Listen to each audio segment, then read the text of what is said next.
G'day fam, welcome back to the pod. Today I'm going to do an episode. I think we're going to call it something like how to get the best results with your diet, and probably more so like how to get the best results in the initial weeks of your diet, or how to get the best results when you get started with dieting, something like that.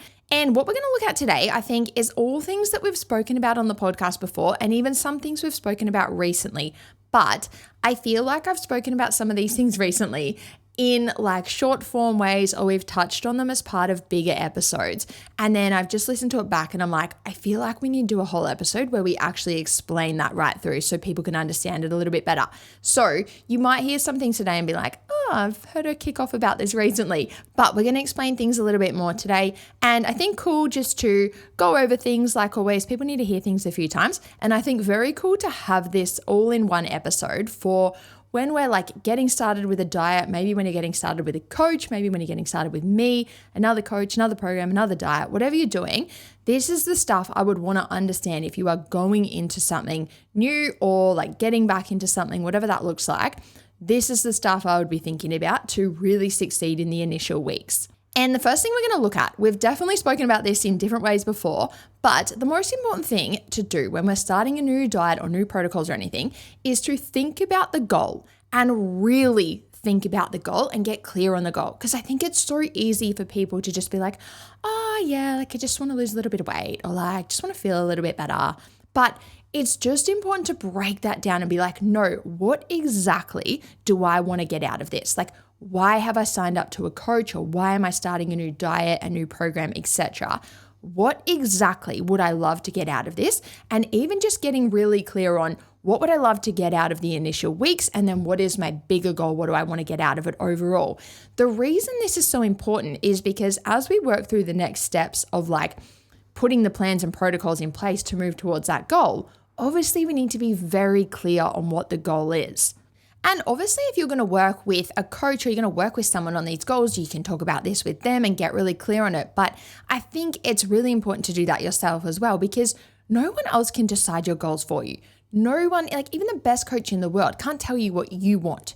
You really have to remember that, and you really have to just break it down and get super clear and be like, what exactly is it that I want? Because the more specific and exact we can be with that goal, then the more specific and exact we can be with the plans and everything we put in place to move towards it. Again, if someone just says something like, oh, I just want to like feel a little bit better, that's fine. Like that's not a bad goal, but then you just have to break that down and be like, well, how am I going to monitor my progression towards that? What data am I going to collect? We're going to talk about all this in a second, but what am I going to collect to see if I am actually moving towards that goal? How am I going to communicate with my coach how I'm feeling in regards to that goal? That's a really important one, and we'll probably talk about that more as the episode goes on. But if you're paying someone or you're working with someone and you want this person's input, think about if someone has a goal that's like, I just want to feel a little bit better.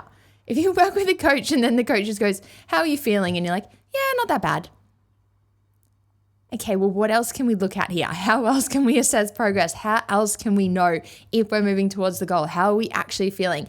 Can we see the difference between someone having like a very clear idea on exactly what they want to get out of something versus someone that's just a little bit vague, a little bit blasé? And if you are a little bit vague and blasé right now, that's fine, but I would just tap into that and almost like give yourself permission to just be like, no, what exactly do I want? I think sometimes it can even be a little bit of a mindset thing where people, like I said, don't give themselves the permission. Maybe they don't believe certain things are possible for them. So it is just like, if I have a little bit of a loose goal, there's not too much pressure on it. There's not too much expectation on it. I can't fail with it. Starting to get into a whole nother conversation here. But if you've hired someone and you're really going to put good plans and protocols in place to move towards a goal, give yourself permission to set a really clear, awesome goal, because then we can set really clear, awesome plans to move towards it.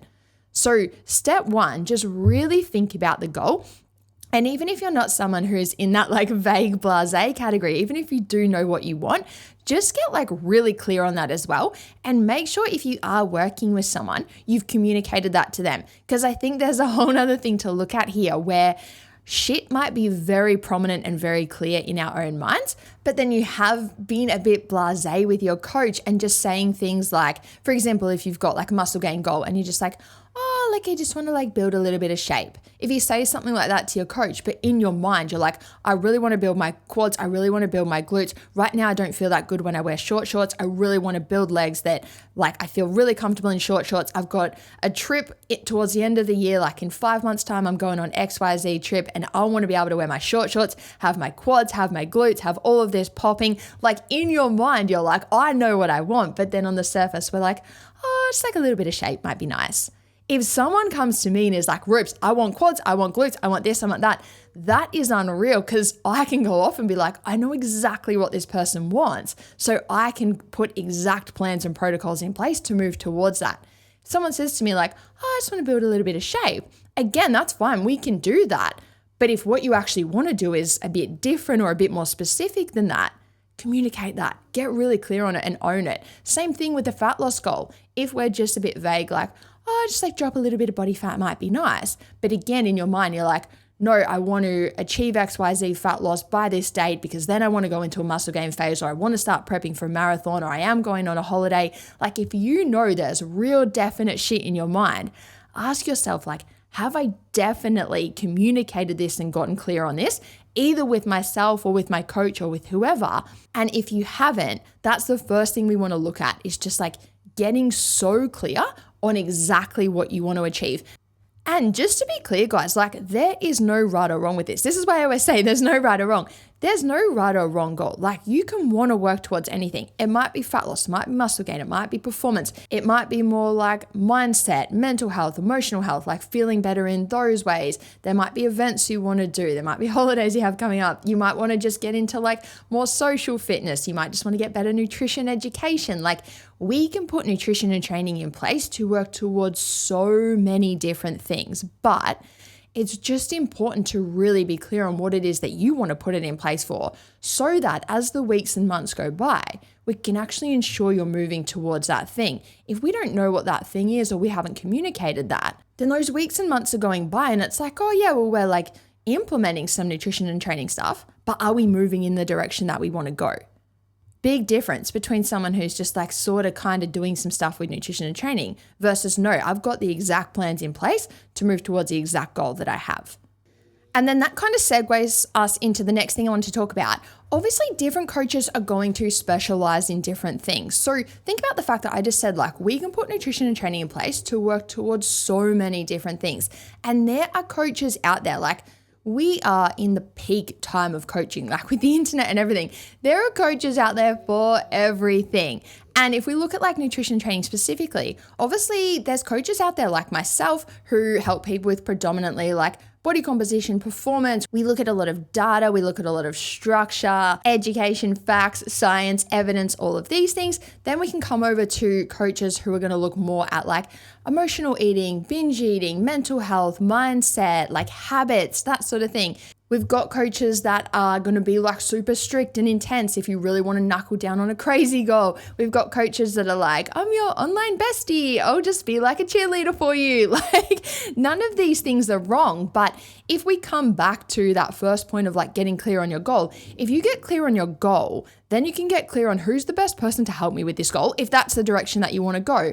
And even if you don't want to go through coaching and you're going to do this yourself, then even just getting clear on like, okay, well, what's the best diet? What's the best approach? What's the shit I should be implementing and looking at depending on that goal? There's so many things that we can work towards with nutrition and training. And what we want to work towards is then going to determine what we need to put in place to work towards that thing. So I think if you're going to work with someone, get clear on what you want and then look around and go, who specializes in this or who works in this? We get people that apply for coaching and Eat Like Ruby and they'll write things on the form like, oh, I really want to get my hormones sorted and my mental health and my emotional eating sorted. And I'm like, I'm not going to be your best person.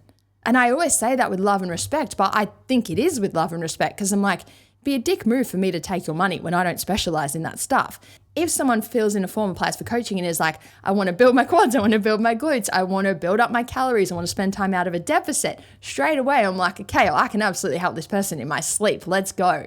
So I think a little bit of a side note, but just cool to get clear on what you want to then know like who or what do I need to then put in place to work towards that. And what I was saying there before I got to my side note is segueing into the actual next point that I had is once we get clear on the goal, we then want to get clear on the actions that are required to work towards that goal. And our first step is to implement those actions consistently. So if you're anyone who's been in Eat Like Ruby or you're a long-term listener, you would have heard me talk about the difference between actions and outcomes. And I think it's really important to touch on this again here.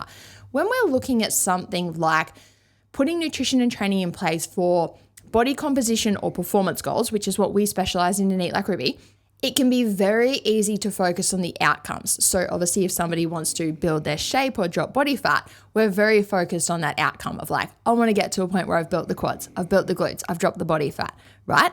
The big step between setting that goal and achieving that goal and that outcome is the actions. So once we've gotten clear on the goal and we've decided either I'm hiring a coach or I'm going to do this myself, and we've started to work out what the plan's going to look like, we have to really tap into that and go, the number one thing I need to do is get that plan and implement that plan before I think too much about the results, before I start looking at the results, before I start looking at the outcomes. I'm going to talk about those things a little bit later on, but there's a reason I'm speaking about this stuff in this order.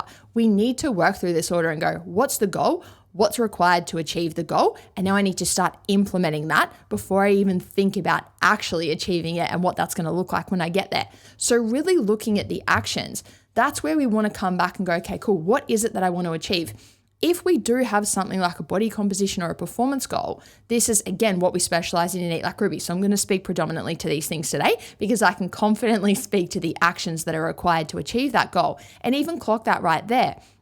Like I was saying before, different coaches specialize in different things. I wouldn't sit here and talk about the actions that are required to combat emotional eating because I don't know what those actions are. I don't coach on that. I haven't studied that. So that's just an example. Like I said, I could talk about progressing towards body composition and performance goals in my sleep because that is my specialty. That's what I studied for years. This is what I do all day, every day with people. So just clock the difference there in who can help you with what. But if we come back to the actions, when we get started with someone who has these goals of either body composition or performance, we get super clear on what that is, and then we work out what is required for this person to progress towards that thing. So starting to look at obviously like nutrition intakes, nutrition requirements, if we're doing this person's training, what training do we need in place for that goal? There's so many different things, and obviously that's going to depend on the person and the goal. But once we formulate that plan, or if you're doing this by yourself and you formulate your own plan and you go, yep, I want to work towards XYZ goal, I think this is what's required for me to do it, this is what I'm going to put in place.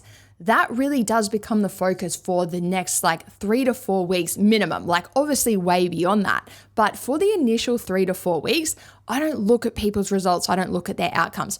We cannot start assessing results and outcomes until we have implemented the actions for long enough. And this is what is so important to understand. Because we see a big disconnect with people who kind of half-ass the actions, but then start looking at the results and outcomes. And I'm going to speak about this more as the episode goes on.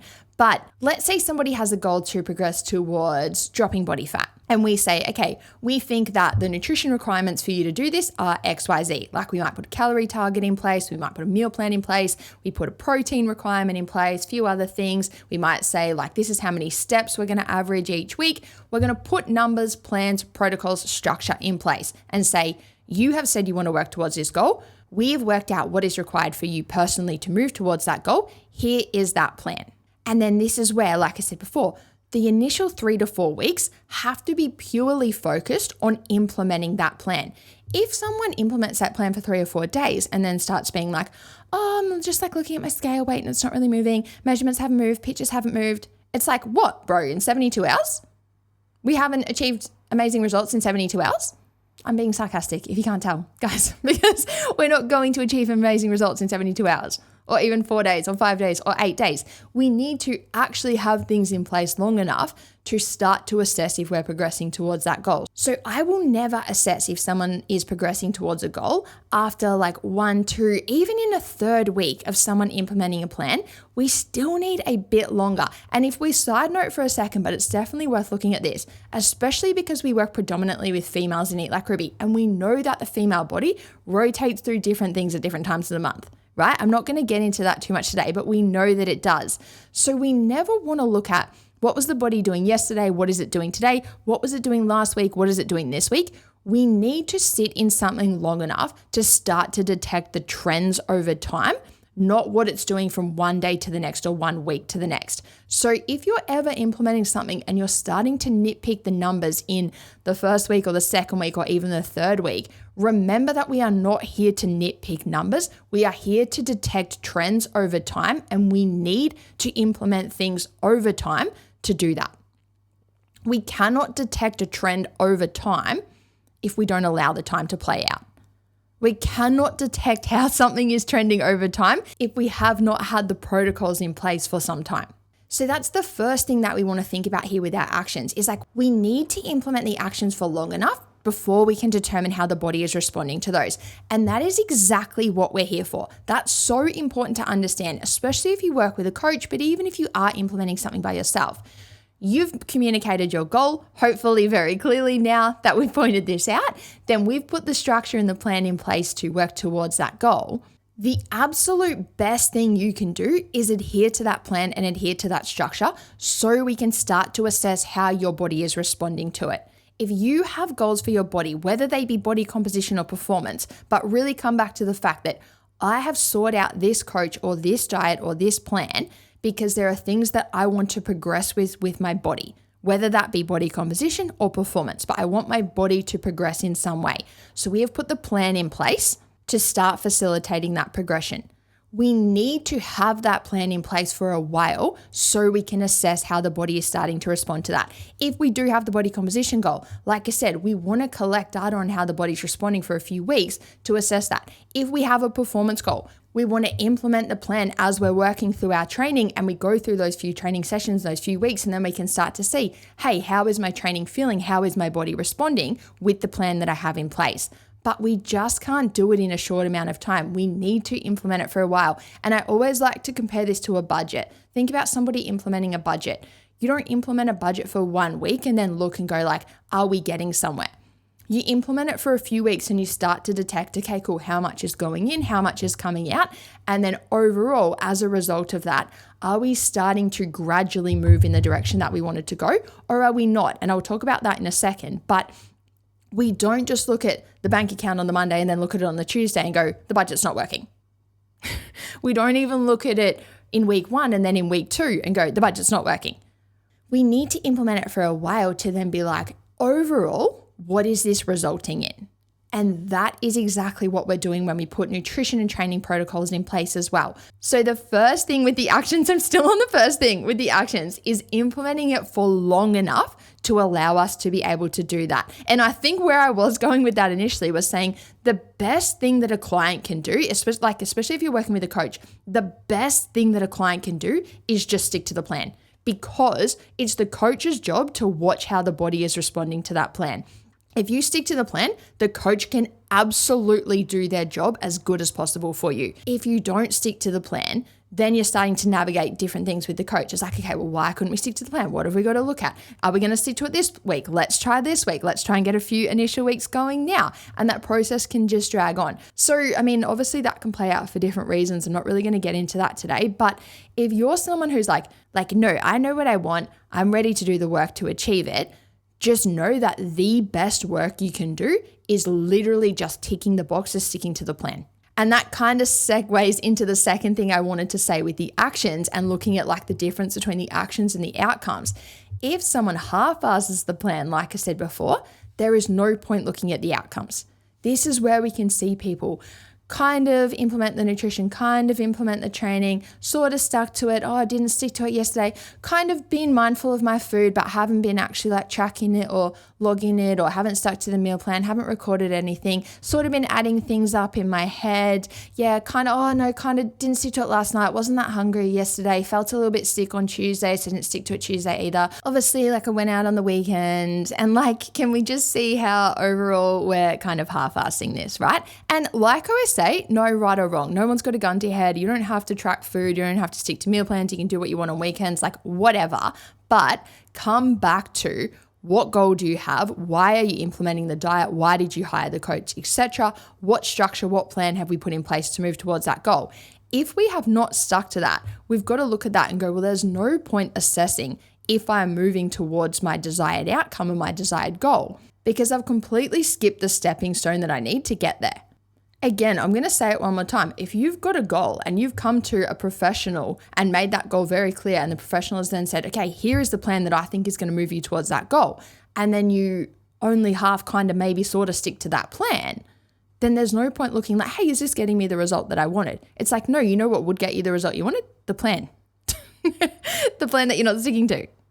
Can we see what's going on there? So this is why this step is so important. And it's such a funny one because there'll be people listening that are like, no shit. Like, no shit. Of course I would stick to a plan if a coach gave me a plan. But then there are people who are like, wait, what? Like, I have to stick to it. What? Like, trust me, I see both sides. And it's just super important to clock it and really think like, am I someone who's wanting to move towards something, but not actually consistently implementing what is required for me to move towards it? And there's just a couple of little notes I had on this topic before we move on to the last thing. If we are looking at, I just feel like I want to hone in on this because this is something I really specifically do with most of my clients. For most of my clients, we will put an overall calorie target in place. Like I said before, we work with girls predominantly towards body composition or performance goals. If someone has a body composition goal like muscle gain or fat loss, we know that there's certain nutrition intakes that are going to be needed to be implemented consistently to move towards either of those goals. And then obviously if someone has performance goals like playing sport, runs, triathlons, etc., we know that calories are energy. We obviously need to make sure this person has enough energy. So again, we're going to put a calorie target in place to make sure we're meeting the energy requirements of that goal. And then from there, like we do obviously look at different things depending on the individuals, like protein, carbs, pre-training, different nutrients, again, depending on individuals. But by far the most common thing we put in place for pretty much every person we work with is a calorie target. If we're then looking at, like I said before, having an initial 3 to 4 weeks of actually adhering to that target, what I deem as successful in these times and what I look at as like consistent and adherent is someone being pretty much like 100 calories either side of that target every day. So let's say we put someone on 2,000 calories. If we look over the initial 2 to 3 weeks and this person is sitting between 1,900 and 2,100 every day, that is success to me. Because we're never looking at exact numbers. I never, ever, ever look at an exact number and go like, you need to hit 2,000 calories or 2,080. You know, people come to me and they're like, oh, coach, put me on 1,785 calories. And I'm like, what? I'm like, what? So random. But anyway, go off. But I never give people exact numbers. Sometimes we actually give people a range, and this will be dependent on whether, you know, people might have like big training days, lower days. Like there's a few different things we'd look at, but sometimes we say to people like, your initial calorie target is a range of being between 21 and 2,400. Or we might say to someone, your initial calorie target is 2,000, and then we can be between 1,900 and 2,100 of that. So we never need to hit an exact number, but whenever I work with someone on their nutrition, we do like fortnightly video calls with our girls. So when we jump on that first fortnightly call, I literally get a big calendar view up in our app. So our girls use our app, and then I obviously can go in the back end of the app, have a look at all their stuff. I get it up in a big calendar view, and it straight away is basically like I can see 4 weeks on the screen, and it'll have like your calorie intake every day. Depending on if you're like doing training and stuff with us, the training will be in there, maybe our steps will be in there, like exactly what we've got in place for that individual, a little bit different, but whatever we're looking at will be on this calendar. And I can like literally within 3 seconds be like, yes, good fortnight, or shitty rough start for this person. And what I'm looking at, I just feel like this would be helpful for my clients, but then also just for people in general, is for me to deem something as like a good start or somebody has had like good initial weeks on their plan is if we can just see those calories really nicely hanging in that range that we want. So again, if someone's target was 2,000 and we were looking and it was like 1920 one day, and then 2050 one day, 1980 one day, 2000 the next, 2020, 1940, 1970, 1980, 1940, 2070, right? And that's like Monday, Tuesday, Wednesday, Thursday, and like every day you are just clearly, consistently falling in that range that we want. That is awesome. Like to me straight away, I'm like, that is a great week. And then obviously, like I said before, if you're training with us and we can see that the training is getting ticked off, that's awesome. If we've got a step target in place and we can see the steps on there, that's awesome. But really just doing that bird's eye view. And I'm going to talk about this a little bit more in a second with like assessing progress. But that is what I'm looking at. I'm never looking at like exactly how much did we eat on Monday? Exactly how much did we eat on Tuesday? Never, ever, ever am I nitpicking numbers or looking at like what happened on every individual day. I am always doing that big step back and looking at overall, are we consistently falling into the ranges that we want to be in? Are we consistently implementing the plan?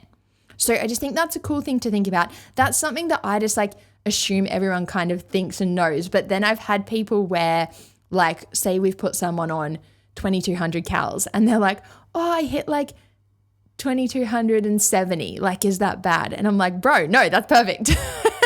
So I just thought it was important to communicate that it's not about exact numbers. It's about consistently falling in that range that we want to fall in to leave us in the position we want to be in, to then start assessing how our body is responding to that intake.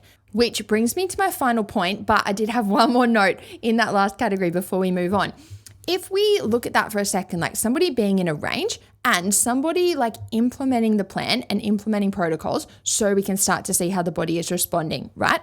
If you, for whatever reason, have days or things that happen and you don't implement the plan, it's so important to understand that it is still like really beneficial to record this and communicate it with a coach, or at least record it for yourself if you're doing things by yourself or whatever.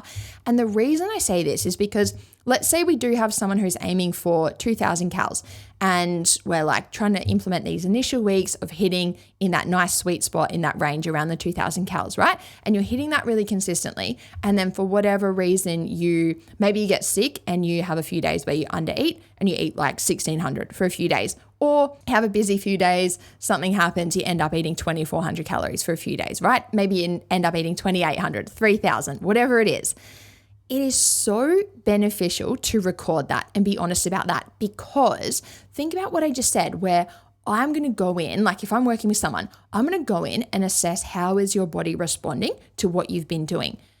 If we don't communicate what we've been doing, or we lie about what we've been doing, or we fudge the numbers, or we just leave things blank or whatever, then we're not making an accurate assessment of how the body's responding to what you've been doing. Because if I'm looking at numbers, let's say someone did have 3 days where they really went over their calories, but they're like, well, I'm not going to write that down, right? I don't want to like admit that, or I don't want the numbers to be off or whatever.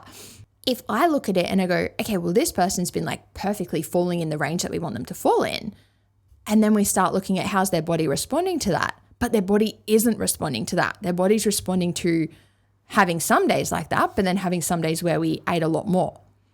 And so we're starting to assess things that aren't accurate and aren't right. And then we're going to start to make assessments. I feel like I spoke about this a few weeks ago, where people like don't want to record their extra snacks or their extra bites of things or whatever. But then it's like the coach comes in and starts assessing things and maybe looks and goes like, oh, things aren't working, we need to change them or whatever. But it's like, no, maybe we don't need to change them. They just haven't responded the way we thought they would, because this person has actually been doing something different, but they just haven't communicated that they've been doing something different. So I can't speak on behalf of all coaches, but I speak on behalf of myself. Obviously, I will never, ever, ever shame somebody for overeating or like eating higher than we told them to eat. What's more annoying as a coach, to just be completely honest and word it like straight up, what is so much more annoying is to think about somebody eating things and doing things that we don't know about, and then we're kind of like assessing things that we think are right, but they're not right. And then we're like, oh, okay, well, let's put different plans in place because it hasn't worked out how I thought it would, etc. And can we just see how like it literally starts to defeat the purpose of having a coach? Because the coach is like working in one set of numbers, you're over here actually consuming a different set of numbers. Like it just doesn't line up. And then it just has this flow-on effect where if we start to then adjust plans and everything based on what we think is happening, but that's actually not what's happening, then we just start to get further from the truth and from what's actually going on and from the accuracy, etc. So coming back to what I was saying, I will never shame anybody. I will never judge anybody. I would just look straight away and go, okay, cool. Well, if you had 3 or 4 days or maybe 7 days, whatever it was, eating a higher calorie intake than we had put in place, I would first of all just be asking you like, was this because of hunger? Was it too low? Was it too hard? Were the cravings too much? Was energy too low? Like, was there actually something like that going on? Because that's so helpful as well. We can then just be like, yep, okay, shit, we can't put this person on that low of an intake, right? And again, that's what we're trying to find out. We're trying to find out how your body responds to intakes. So we want to know what intake you've been on.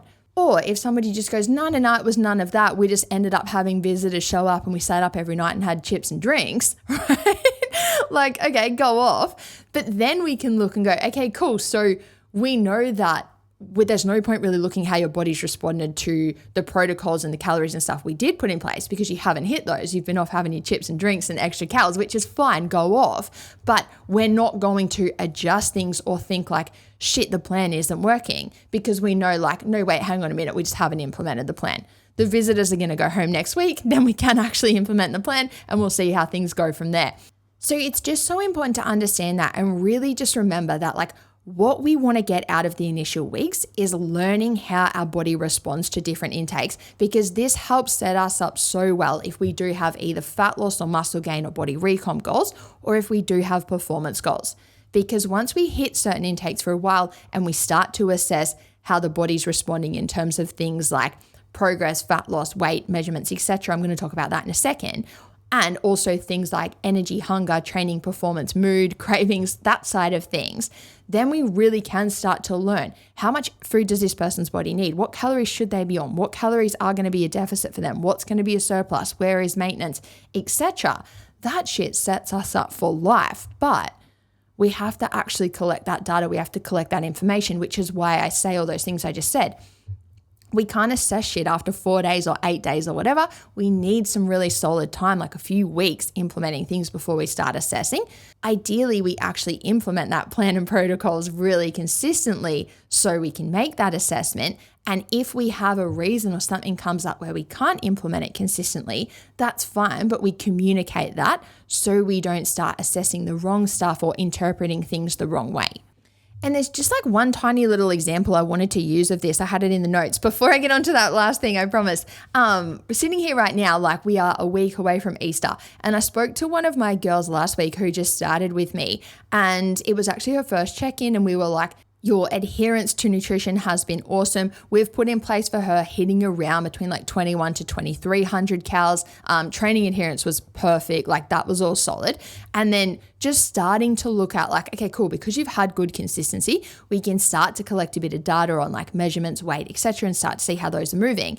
And once we've had like another few weeks of really implementing this consistency with nutrition like you have been, then we're really going to start to be able to look at the trend in those things because she does have body composition goals. But then I said to her at the same time, like we're coming into Easter, and I said like, I've said to literally every client I've spoken to over the last month, what are the plans for Easter? Like, do we actually need to adjust our nutrition plans because you have big plans like travel, holidays, camping, etc., right? So I've checked in with all my girls like, do we actually need to adjust for something at Easter or is it pretty chill? With this particular client, it was pretty chill and she was actually going away after Easter. And I said, okay, cool. So do we think for the most part, we can just stick to our plans over Easter? And she was like, yep, might have a couple of little family things, but like nothing major, feeling pretty good about implementing the plans. And I said to her like, yep, okay, cool, awesome. And just keep in mind that you can come up towards the higher end of that range of the calories over Easter if that suits you better. So if you end up having 5 days up at 2,300, that's totally fine. Like that is allowed, that's fine, that's awesome, that is part of our plan. Because I think it's so common for people to think that things like aren't allowed or I can't do that, etc.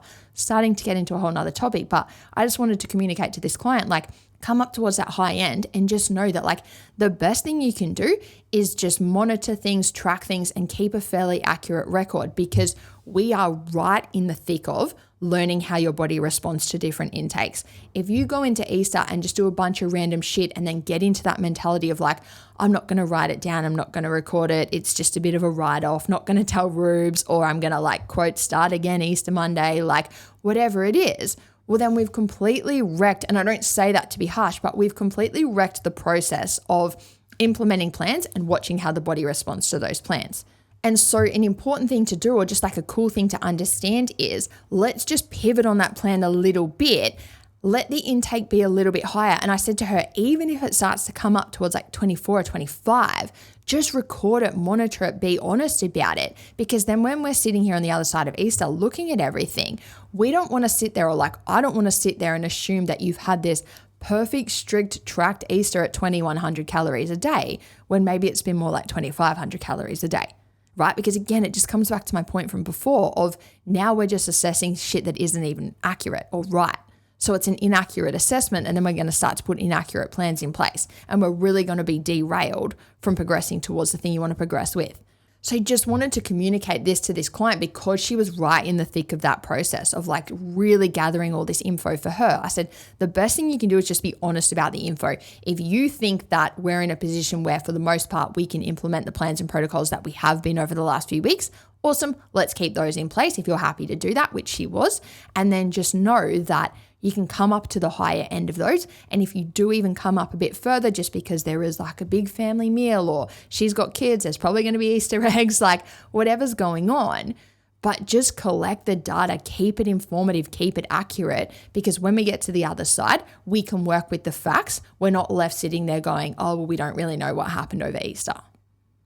So that's just like an example of the fact that we can be flexible, we can adjust things, but we want to communicate it. We want to collect the data. We want to be honest about it. And I don't like using that word honest because it implies that people are like dishonest at other times. I don't think people are dishonest in a bad way. I think it is more in that mindset of like, oh, that wasn't in the plan, so I won't write it down kind of thing, which makes sense. But that's why I wanted to do an episode like this and be like, no, collecting data on anything and everything is still so beneficial. I think people think like, well, if I haven't stuck to the plan, there's no point collecting anything or making note of anything. But if we actually, let's say we had a person who was aiming for 2,000 calories a day and then they end up eating 3,000 calories a day every day over Easter, but they write that down and we look and we just straight away go, oh, yep, okay, so you ate an extra 1,000 calories a day for 4 days.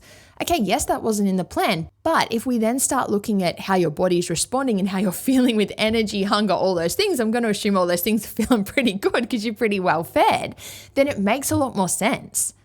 If someone's having weight spikes or their energy or their performance or their cravings or all of that are like suddenly really different, but when we don't know why because we didn't really write down what we did differently, then we're just kind of left sitting there going like, what the hell is going on? If you've hired someone to help you, or even if you want to help yourself, you don't want to be left in a position of going, what the hell is going on? You want to be able to look at all the info and go, oh, okay, that makes sense. Even if it wasn't in the plan, it makes sense. And we can work with that moving forward. So I really hope all that made sense. Maybe you need to listen to that a few times, but I just think that's so important to understand the difference and really understand the point of what we're trying to get out of those initial weeks when we do put something in place. And then this does bring me to the final point I've said I've been going to get to for like the last half an hour, and that is collecting the data of how the body is responding and how we are responding and how things are starting to progress. So think about what we've said with our timeline. We want to set the goal and we know what that goal is. We want to be clear on like body composition goal, performance goal, whatever exactly it is we want to work towards.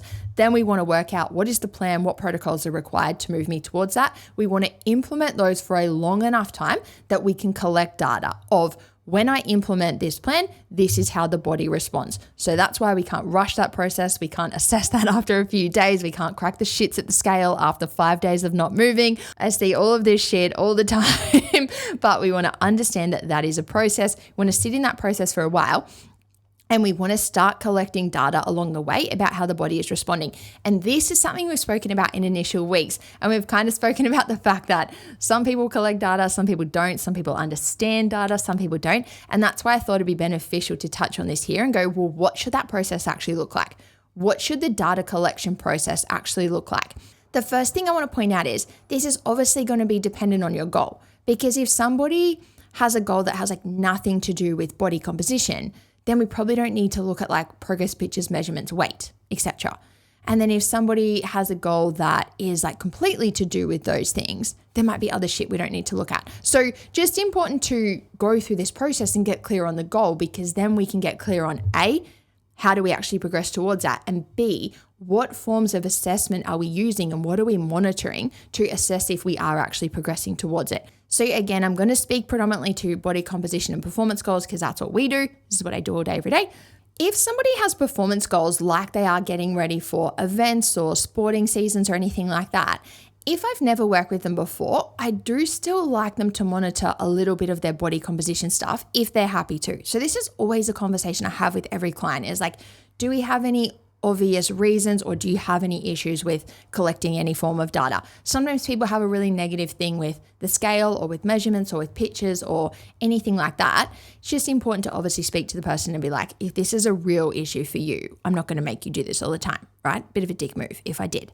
But if somebody doesn't have any like major beef with those things, like I said, even for performance goals, when I get started with somebody, I do like them to collect those things a little bit because we're trying to find intakes that fuel them in their training and their goals.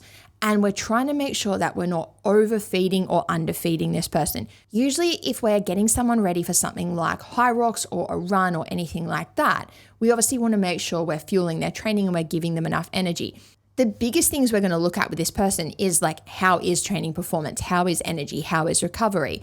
But it can also help to look at things like pictures or measurement or scale weights a little bit just to make sure like we're not seeing those things trend up if we don't want them to be. We're not seeing them trend down. It can be really common for athletes, especially as their training volume keeps going up, to underconsume calories.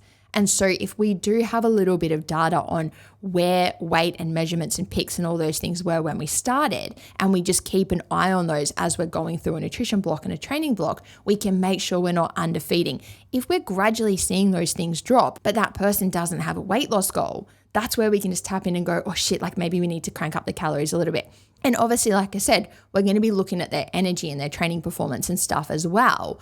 But those things are like subjective and or we can be a little bit emotional. Like when you say to someone like, how's training performance? If someone's having a bad day, they can be like, oh, it's shit. It's like, is it shit or are you just having a bad day? Right? And that's fine. We all have them. But I think it's cool to have some actual stats and numbers and stuff for people like that as well, just to keep an eye on. Like when someone's got goals like that, we don't have to take progress pictures every week. We don't have to weigh in every day, but just knowing like where they were. Let's say someone started with me at the start of the year and they were progressing towards like Brizzy High Rocks or what's the next big event? Noosa Marathon is another big one coming up. A lot of people started with me in like Jan and Feb for those goals throughout like April, May. If we took things like weight and measurements in January when you started, and then you've built up your kilometers and your training volume and stuff as those events got closer, we just want to check in on those things at some point throughout Feb, maybe early March, and just make sure, like I said, they're not moving in any direction. They're holding steady for the most part, because that just helps us see. It's just like another form of data to be like, yep, this is a good sign that we're giving you the right intake. And then obviously, like I said, we look at other things, how you're actually feeling. And that just helps us really paint that big picture of like, are we giving you too much? Are we not giving you enough? Just where is everything sitting? Like I keep saying, how is the body responding? So we can know if we're on track or if we need to adjust anything. So that's really what we're looking at with performance girls. Then we come over to the body comp girls. I think this is where it gets a little juicier. Because obviously if you've got body composition goals, this is where people are looking at things like pics, weight, measurements. And again, I'll ask these girls, is there anything we really don't want to take? But ideally, I do like people to take 2, if not 3 of these things. If we look at scale, weight, progress pictures, and measurements, ideally, like I said, we take 3, and if not, it's at least good to get 2. I don't like to just have one form of assessment. And it can be really common for people to just use scale weight, and we'll probably talk about that in a sec. But it can even be common for people to take measurements and pics and everything at the start, but then just keep taking weight moving forward. And then you start saying to people like, have you taken any pics again? Have you taken any measurements again? Oh no, I haven't been doing that. I'm just bitching about the scale every day. Right? And we'll talk about that in a second. But I really don't like people just relying on one thing because, like I said before, we want to get a big picture. We want to have as much information as we can about how the body is responding to something, and just relying on one thing is just not the smartest way to do that.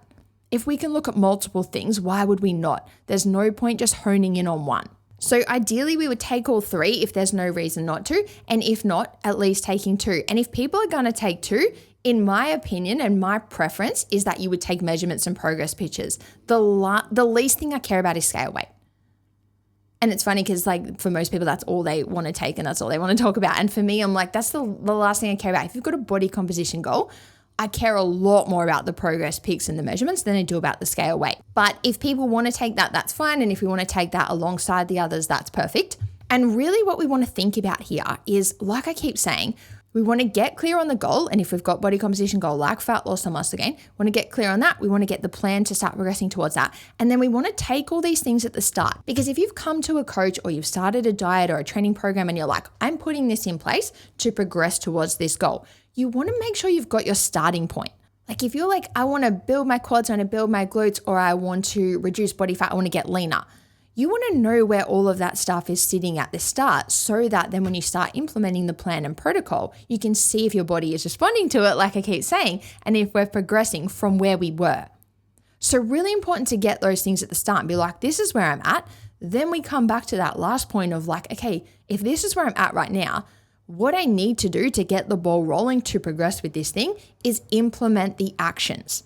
There's no point putting our energy into taking pics every day or watching the scale every day and watching all this shit every day if we could be putting our energy into the actions that are required to actually make those things change. There's no point just sitting around waiting for the change, hanging all of our hopes on the change.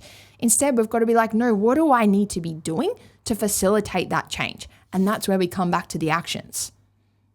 And this is where we can start to see the disconnect of people who half-ass the actions or sort of kind of do them, didn't do it this day, kind of did it that day, been a little bit off track, got a bit sick, went here, went there. Everything is just half-ass, for lack of a better word. I feel like I need a better word for that, but it's just inconsistent. Like if we've just been inconsistently implementing the thing that is required to move us towards our goal, there is no point then going, am I moving towards my goal? I'm going to take my weight every day. I'm going to watch my progress pictures. I'm going to see if I'm moving towards my goal. But again, like I said before, you've skipped the big stepping stone of doing what's required to move towards the goal. And that's why it's so important these initial weeks to put your focus there and be like, my energy, my focus, my time, everything needs to go on the actions. Once I get those actions consistently happening, then I start going, okay, cool. How is my body responding to these actions and to this plan? No point going, how is my body responding to a plan that I'm kind of half doing? So that's why I'll always just hone in on this like actions before outcomes thing and set action-based goals. People set outcome-based goals like, I want to lose 500 grams this week. I want to hit XYZ weight. I want to drop XYZ measurement. And it's like, no, don't put your energy and your effort and everything into the outcome. Put it into the actions. Set the action-based goals of like, I will hit that calorie range every day. I will hit my protein requirement every day. I will tick off my 4 training sessions for the week. I'll hit my average step count for the week. If we can focus on hitting those goals, they're the things that are then going to move us towards the outcome-based goals.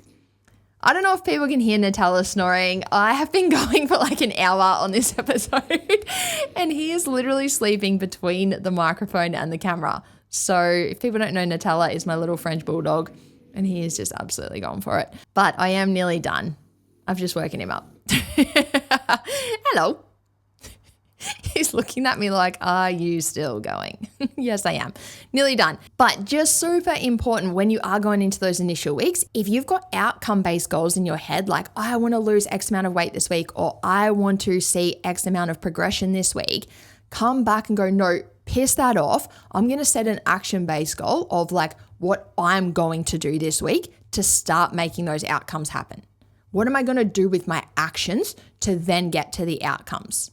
And then the last thing I wanted to touch on with the outcomes and the progress towards those is data collection and how often we should collect data and what that should look like. So if we're looking at things like pictures, weight, and measurements, I personally think, like I said, unless there's a reason not to, we want to take all of those things at the start.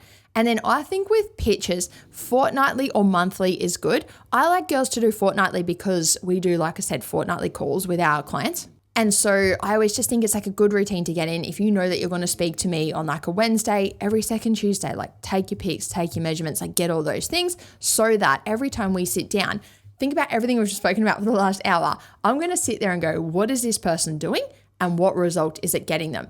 If people sit there and go, oh no, I forgot to take pics, can't find my tape measure, haven't recorded it, etc., you've really got to come back and go, what is it that I want Rubes to do right now? Like, she does not know what progress I'm making because I haven't been recording it, I haven't been monitoring it. I forgot, I'll do it next week, I did it a month ago, etc. It can be common for people to be kind of sitting there like, oh, so do you think I'm making progress? And I'm like, I don't know, because think about everything you just said. It's actually so common for people these days to be like, oh yeah, I've been taking my weight, I just haven't been recording it. And I have lost my tape measure. And yep, I didn't take pics last weekend or the weekend before. I think I took them like 3 weeks ago. So like, do you think I'm making progress, Ribs? And I'm like, okay, so just confirming, you would like me to let you know if I think you're making progress towards your body composition goal, but you do not have any body composition stats for me to look at. Just confirming. So just important to clock that. If you're doing that to me or another coach, or even if you're doing that with yourself and you're sort of sitting there going, like, I don't know if I'm making progress, am I making progress, etc. Strip all that back for a second, go, do I have the information here needed to actually assess that? And then coming back to the frequency and how we should do these, I think, like I said, if you're working with someone or if you're doing little like self check-ins or whatever, I think fortnightly for measurements and photos is cool. Monthly can be all right, but I think when you're working with someone and you're like, think about what I just said, like if you're going to get on a call with me or with your coach or whatever and basically say like, do you think I'm making progress? Ask yourself, have I given this person the information they would need to help me assess that and to help me answer that? And so that's where I just think it can make sense to be like, well, if I'm going to assess this with my coach every fortnight, it makes sense to take them every fortnight, especially if that's my goal right now. I work with girls where then over time we might move into a different goal, and I'll say to them like, hey, like you could take the pics every month, or we could lay off taking weight for a while or whatever. But if our initial weeks are all about you wanting to progress as quickly as you can and me needing to see how your body responds to different intakes in order to help facilitate that progress for you, piece together everything we've spoken about and just go, I'm going to give this person everything they need to help me do that. And a little side note, but I feel like it's worth mentioning, these days with like self timers or like filming, like you can film like a quick little video of you doing your poses and then screenshot them to get your photos. People say things like, oh, I didn't have anyone to take my photos, or people take them really awkwardly in mirrors and stuff. Just put your camera, like I put my camera up against a tub of protein on the kitchen bench. I step a few steps back from it. I have it on video mode. I face it for like 5 seconds, step to the side, stand there for 5 seconds, step to the back, stand there for 5 seconds, come back, stop the video, grab a screenshot of each of those positions, done. It's 2026. Do not tell me you don't have the technology to take a progress photo. I call bullshit.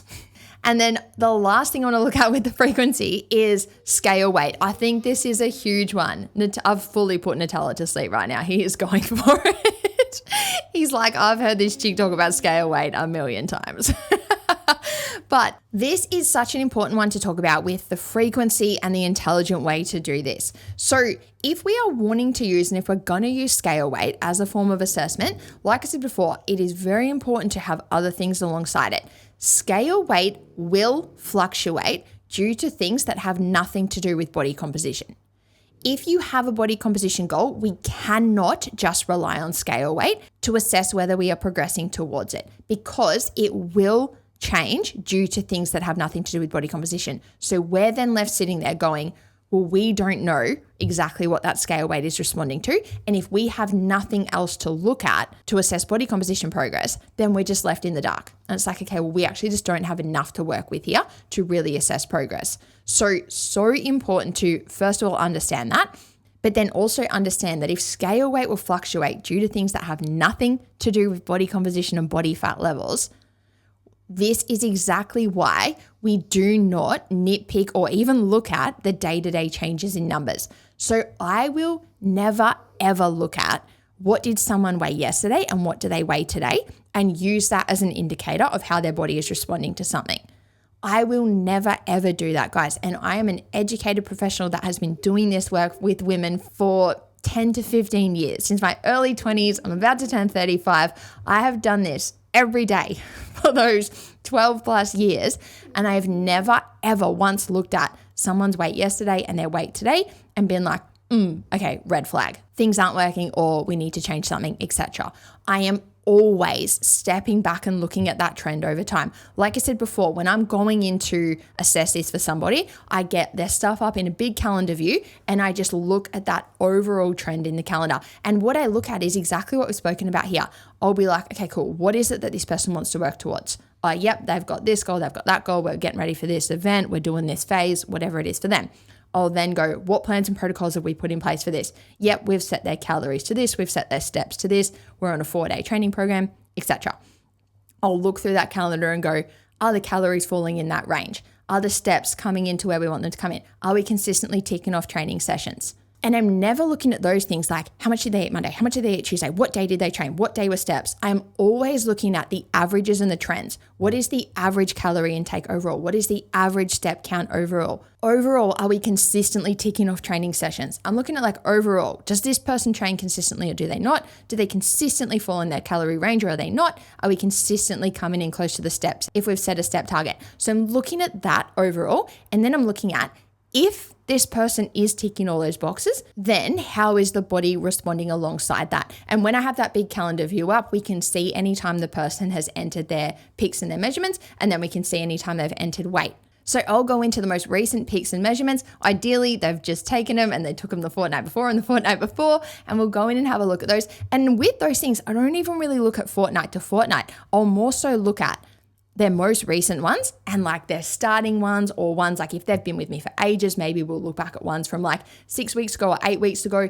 If we implemented a phase, like maybe this person's been in a deficit for 6 weeks, so I'll look at the starting stuff of the deficit versus the most recent ones. A little bit different for everybody, but really what I'm getting at is we're looking at that trend. We're looking at overall, how are things moving? And then the exact same thing with weight. So ideally, and this is worth noting, ideally, if someone is going to use weight, we want to take it multiple times a week. I'm absolutely not a fan of someone taking weight once a week. I would prefer someone to not take weight at all if they were going to take it once a week.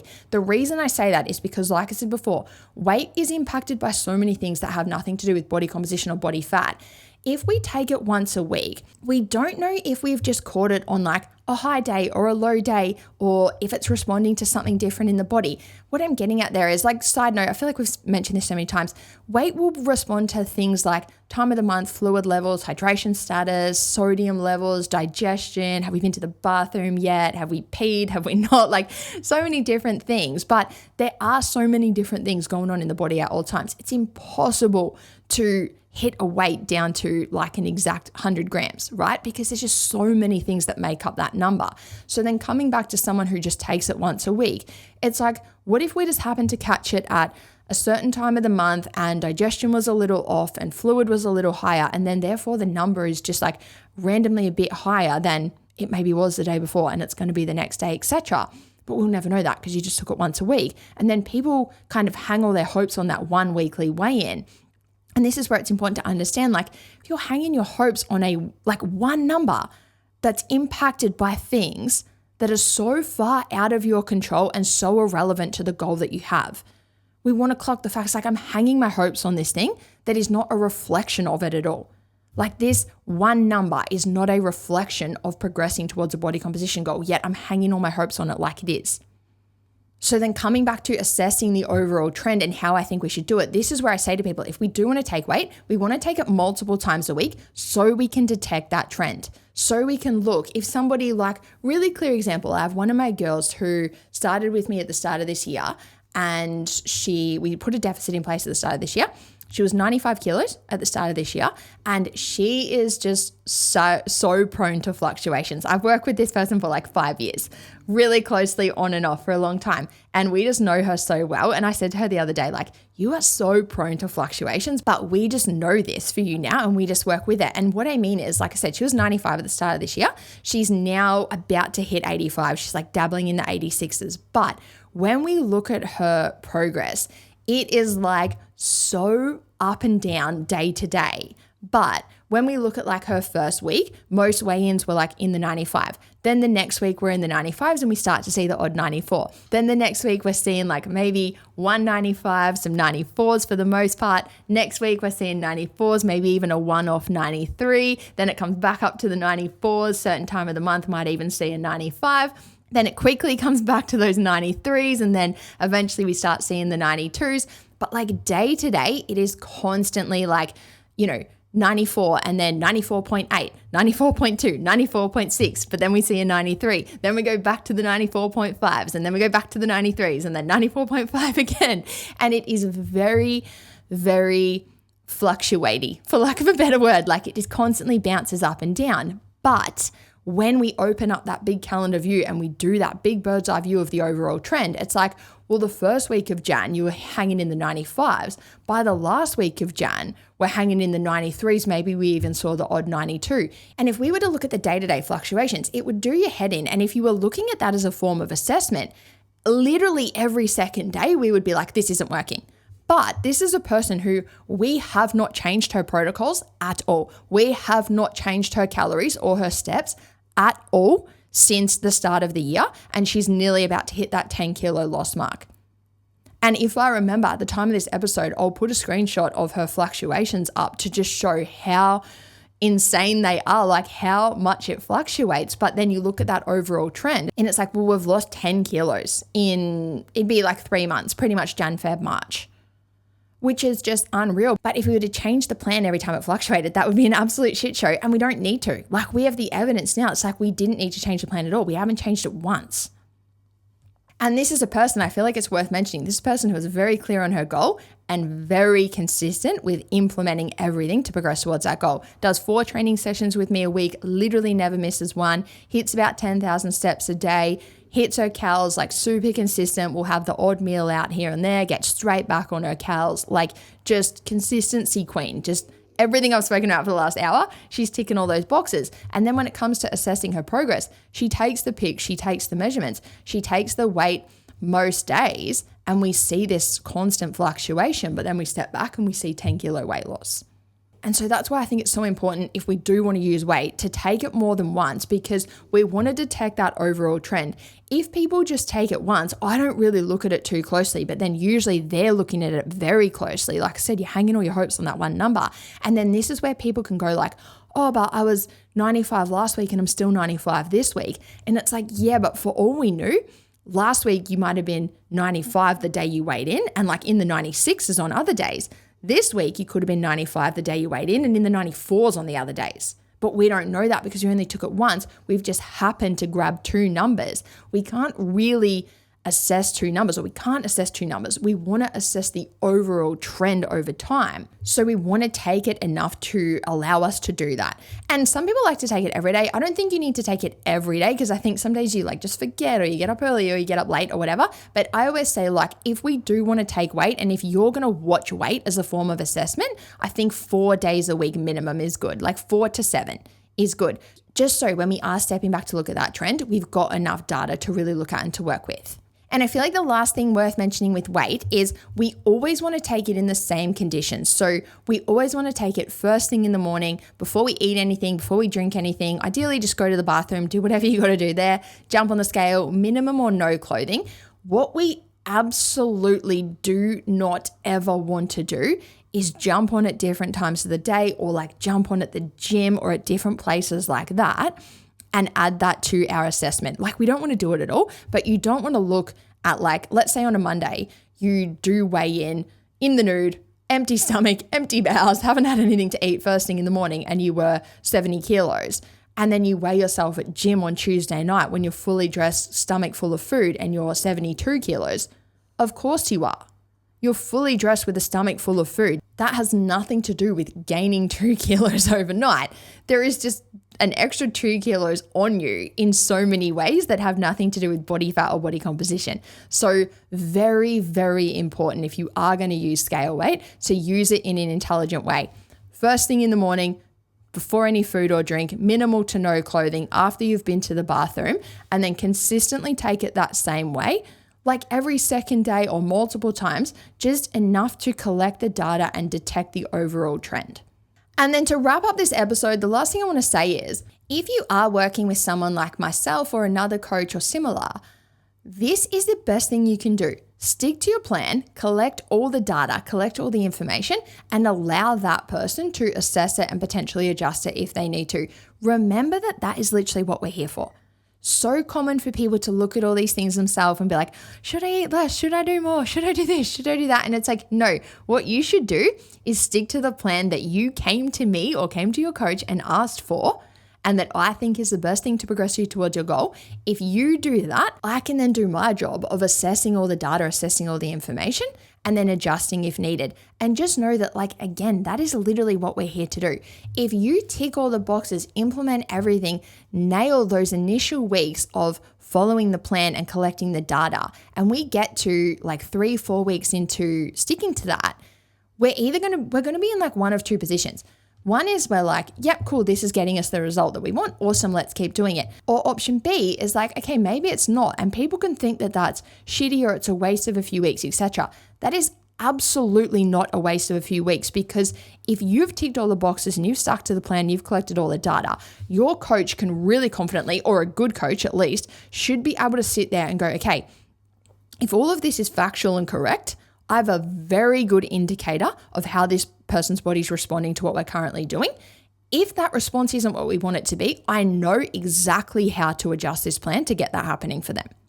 I've said a million times on the podcast, like, we can calculate things, we can formulate the best plans, the best protocols, etc. But there's always going to be things for every individual human being that we can't account for and that we don't know about until you just simply implement it. Everyone's going to have little different factors that make up their calories and their energy and their movement and all of their things. If you really consistently implement a plan, we can just get the data for you personally. We don't have to run calculations anymore. We don't have to do anything like that anymore. We can just look at you and go, when this person does this, it results in this. If we want a different result, we know how to adjust the plan to start getting that result. So just know that regardless, the best thing that you can do is keep ticking boxes, keep sticking to plans, keep trusting your coach, communicate with your coach, be honest, be clear, be concise, all of these things, because the more info your coach has, the more they can work with you. I think that is the best place to wrap this episode up. I cannot believe how long it's been. I don't know how long it's going to end up being, but I think it's definitely going to be over the hour. So if you're still here, thank you so much for listening. I'm sure we'll touch on some of this stuff again, but I just thought really cool to chuck it all in one episode and really just think about like what you want to be focused on going into working with a coach or implementing something new by yourself to really make the most of the initial weeks and just get set up for success with that thing. That's really what I want people to get out of this episode is like, how can I best set myself up to succeed with this new plan, this new protocol, new diet, etc. So I hope you got that out of it. If you did, please chuck it on your Instagram story, tag eat_like_Ruby, and I will be back very soon. The Eat Like Ruby podcast is not a substitute for professional medical or dietary advice. The advice given in this episode is general in nature and should not be used to treat any medical conditions, health conditions, illnesses, injuries, and/or any nutrition-related conditions, deficiencies, or similar. This podcast is not to be used as or in place of medical advice or dietary advice.